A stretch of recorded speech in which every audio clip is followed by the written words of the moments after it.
Bismillahirrahmanirrahim. Assalamualaikum warahmatullahi wabarakatuh. Rekan-rekan media yang saya hormati dan saya banggakan, hari ini kita semua akan merilis kasus yang berkaitan dengan perumahan syariah fiktif yang ada di Kampung Sedati Sidoarjo, di mana dalam hal ini telah banyak meresahkan masyarakat serta meresahkan umat dengan membawa nama tokoh, nama pejabat ataupun nama public figure yang ada di Indonesia. Dalam hal ini menjadi pembelajaran dan menjadi contoh bagi kita semuanya bahwa informasi yang ada di luar belum tentu benar, maka tidak ada salahnya kalau kita selalu cek, recheck dan cross check. Apalagi kalau hal ini membawa nama baik orang serta membawa kemaslahatan bagi orang banyak, kita harus lebih tahu, lebih detail sehingga kita tidak salah jalan serta kita tidak menyalahgunakan amanah yang diberikan tersebut untuk kepentingan pribadi atau kepentingan sesaat dari orang tertentu.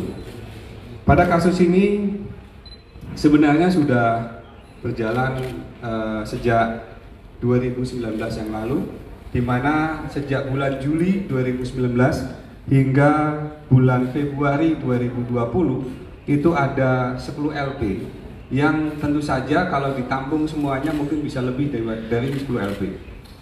Korban saat ini yang sudah melapor ke kami ada 40 orang, di mana 40 orang tersebut dijanjikan sebuah perumahan dengan tajuk perumahan syariah yang semuanya sudah diiklankan, bahkan membawa, mohon maaf, dengan membawa mengendorse nama Ustadz Yusuf Mansur di sana. Dan yang lebih perlu kita cermati bersama bahwa ketika tersangka kita tangkap dan kita ungkap, satu hal pertanyaan mendasar kita tanya kepada yang bersangkutan, yaitu apakah yang bersangkutan kenal dengan Ustadz Yusuf Mansur? Jawabannya tidak. Namun yang bersangkutan pernah bertemu dengan Ustadz Yusuf Mansur.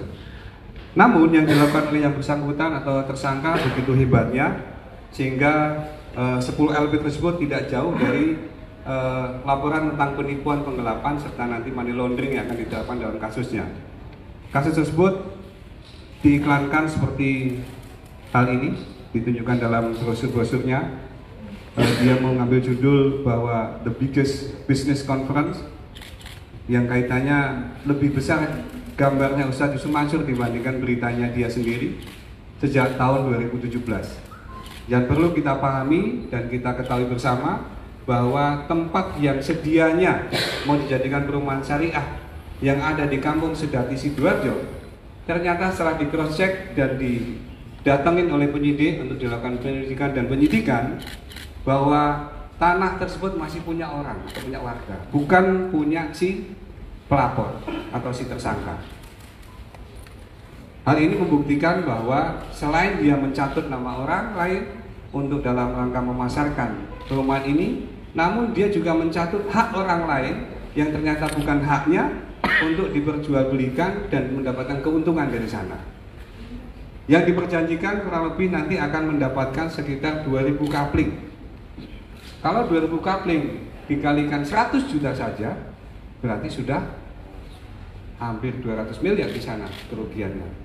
Padahal yang termurah yang dia tawarkan sekitar 450 juta satu kapling. Berarti sudah berapa kalinya. Hal ini sebagai masukan dan informasi bagi seluruh masyarakat bahwa hal ini bukan hanya merugikan umat dalam rangka sisi finansialnya saja atau sisi ekonomi saja, tapi ini juga merugikan umat karena kepercayaan yang sudah diberikan tersebut dinodai dengan membawa nama umat, membawa nama agama, membawa nama ustadz dan lain sebagainya yang seharusnya tidak perlu terjadi. Oleh karena itu kami himbau kepada seluruh masyarakat untuk bisa lebih arif dan bijaksana, tetap jangan lupa kita cross check untuk bisa mendapatkan berita yang paling benar. Modus operandinya tadi kami sampaikan, dia melakukan penjualan perumahan yang bertajuk perumahan syariah, namun ternyata fiktif ataupun tanahnya serta menggunakan orang-orang yang tidak ada kaitannya ataupun tidak dikenal sebelumnya ataupun tidak berhubungan dengan bidang tersebut. Barang bukti yang sudah kita amankan ada 5 unit sepeda motor Vespa, kemudian 1 bendel buku tabungan, 1 mobil Chevrolet, uang tunai 1.100.000.000, kemudian ada 4 unit rumah di Bumi Wonorejo, Surabaya. Dan nanti tersangka akan kita jerat dengan pasal penipuan penggelapan serta Undang-Undang Money Laundering. Mungkin itu saja informasi dari saya. Ada tambahan masukan mungkin dari Pak Ustadz? Sudah siap?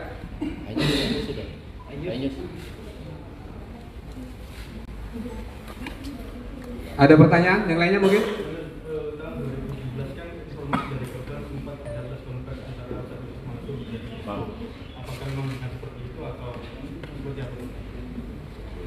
Dari data dan fakta serta hasil penyelidikan yang kami temukan bahwa tidak ada press conference dengan Ustadz Yusuf Mansur yang terkait dengan masalah perumahan tersebut. Tetapi yang ada adalah kutipan tausiah dari beliau, seperti halnya menyampaikan tausiah pada umat ataupun warga yang lainnya, namun seolah-olah dibuat itu sebagai endorse beliau untuk memberikan motivasi masalah perumahan.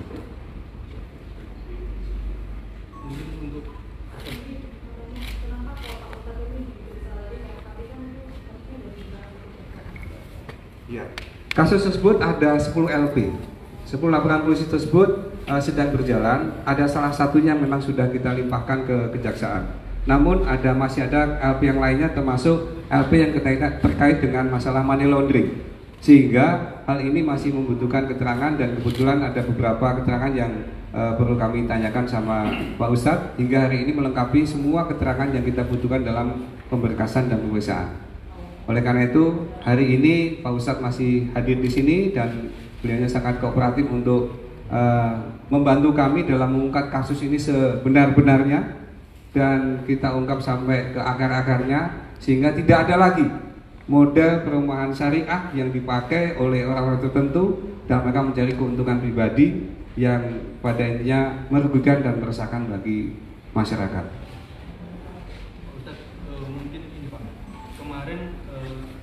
Perjanjian dengan pelaku ini seperti apa waktu press conference itu? Apakah membahas soal perumahan atau tidak, itu mungkin bisa dijelaskan Pak biar masyarakat juga tahu. Iya, Bismillahirrahmanirrahim. Yang pertama, tidak pernah ada interaksi apapun. Itu yang perlu dicatat, dan ini juga yang menjadi materi BAP. Apakah saya kenal dengan terdakwa, tersangka? Saya bilang tidak, pernah berhubungan tidak, pernah ketemu, dan di situ saya lupa.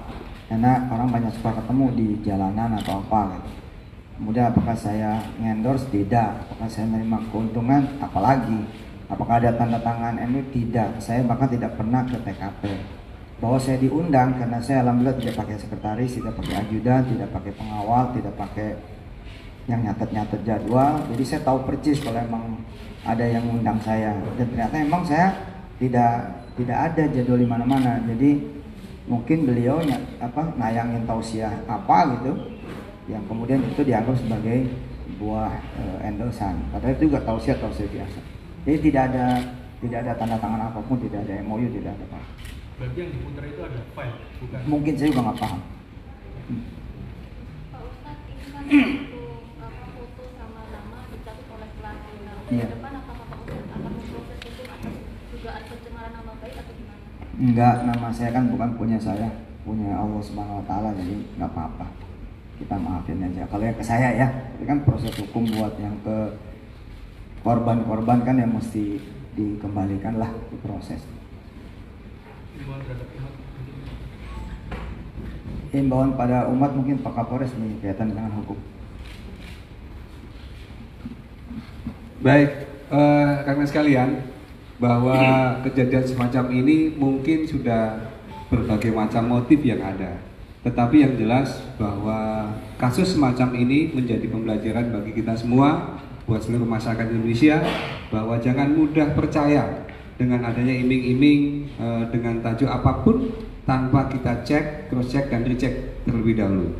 Apalagi saat ini kan sudah sangat mudah untuk mengecek apapun yang ada di media sosial ataupun di media maya, karena memudahkan kita untuk bisa mengkonfirmasi, baik itu misalnya perumahan, tempatnya bisa kita cek, pemiliknya siapa bisa kita cek, profil masalah PT misalnya bisa kita cek, dan lain sebagainya.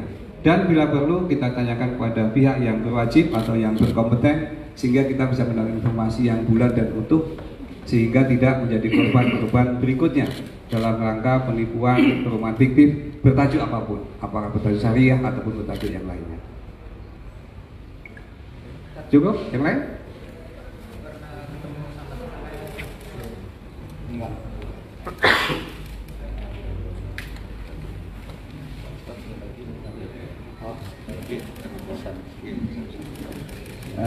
Dengan saya memang selama ini nggak pernah jawab kalau ada yang bilang saya pembohong, penipu. Karena memang sebaik-baik yang menjawab adalah penegak hukum. Dalam hal ini kepolisian dan khusus di sini Polrestabes Surabaya. Dan dengan perkara-perkara yang dituduhkan lain pun dari 2014 saya nggak pernah jawab apa-apa. Kalau saya dapat SP3 pun ya udah saya simpan aja. Karena buat orang-orang yang nggak suka saya mau klarifikasi apapun tetap aja ada dianggapnya gimana gitu. Jadi saya lebih banyak serahkan pada Allah Subhanahu wa taala. Karena memang ketika terjadinya merusak ekosistem ekonomi umat, merusak kemudian perjuangan tahfiz Quran, nah di situ mungkin saya bertindak gitu. Kalau yang kasus ini sama sekali juga nggak ada, kalau ke saya banget enggak lah gitu. Jadi saya terima kasih buat Polrestabes yang sudah mengungkap ini dan kemudian akhirnya menjadi jawaban buat masyarakat, dan terima kasih buat yang sudah percaya bahwa saya penipu. Nanti kan sudah memberikan pahala dan kebaikan, dan mudah-mudahan Allah memaafkan kita semua karena menyangka berdasarkan berita yang memang belum benar dan belum terbuktikan. Mudah-mudahan ke depan Allah Subhanahu wa taala mempersatukan, mempersaudarakan kita semua untuk banyak baik sangka dan bersabar sampai semuanya ditetapkan benar sesuai dengan dugaan. Dan saya pun minta maaf sebagai manusia biasa, kadang-kadang yang nggak tahu juga kan apa karena punya salah atau apa, tapi saya selalu bilang kalau saya punya salah, Bismillahirrahmanirrahim, saya akan perbaiki. Kalau saya punya kekurangan, saya akan sempurnakan. Tapi kalau buat menipu, rasanya selama ini banyak didoakan oleh kawan-kawan. Mudah-mudahan Allah kasih saya jalan yang benar, jalan yang lurus seperti doa-doa kita semua. Terima kasih semuanya. Baik, cukup kakak sekalian? Baik, kalau cukup, terima kasih atas perhatiannya.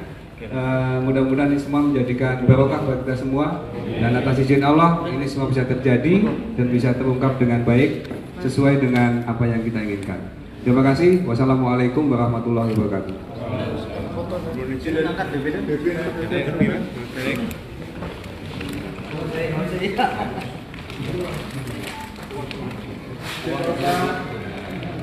Tidak kita